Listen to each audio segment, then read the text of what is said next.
Comment fait-on le diagnostic Voilà. du diabète de type 2? Alors, le diagnostic peut se faire de plusieurs manières. Quand quelqu'un est très symptomatique, c'est-à-dire s'il perd du poids, il a tout le temps soif, il a tout le temps envie d'uriner,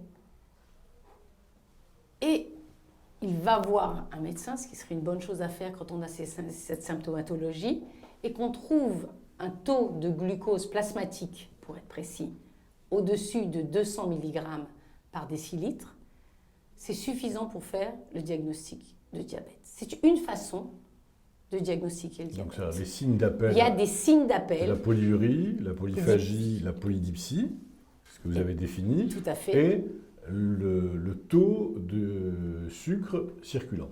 Tout à fait. Donc ça, c'est une façon de faire le diagnostic. La plupart des gens ne sont pas très symptomatiques, n'ont pas toute cette symptomatologie.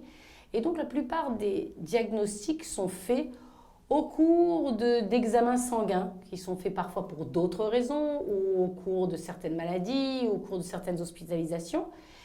Et la définition est très précise. Si on a par 2 fois un taux de glucose dans le plasma au-dessus de 126, ça permet de faire le diagnostic. Il y a maintenant une autre façon, ou un autre test biologique qui nous permet de faire le diagnostic.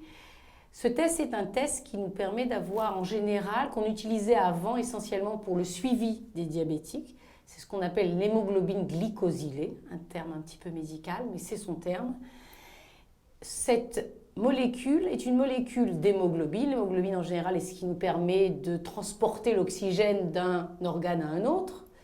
Mais cette hémoglobine, quand le taux de sucre est élevé, change sa forme. Et au laboratoire, on peut mesurer le taux d'hémoglobine qui a changé cette forme par rapport au taux d'hémoglobine. C'est ce qu'on appelle l'hémoglobine glycosylée. Et quand on a un taux d'hémoglobine glycosylée, selon certains standards, au-dessus de 6,4%, on a aussi un diagnostic de diabète. Et la dernière chose, parce qu'il y a plusieurs possibilités pour faire le diagnostic de diabète, c'est ce qu'on appelle l'hyperglycémie provoquée.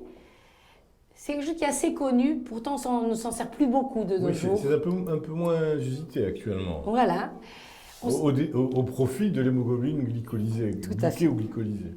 Alors, l'hyperglycémie provoquée est un test où l'on mesure le taux de glucose au bout de 2 heures après avoir absorbé 75 grammes de glucose. Et s'il est au-dessus de 200, on a aussi un diabète.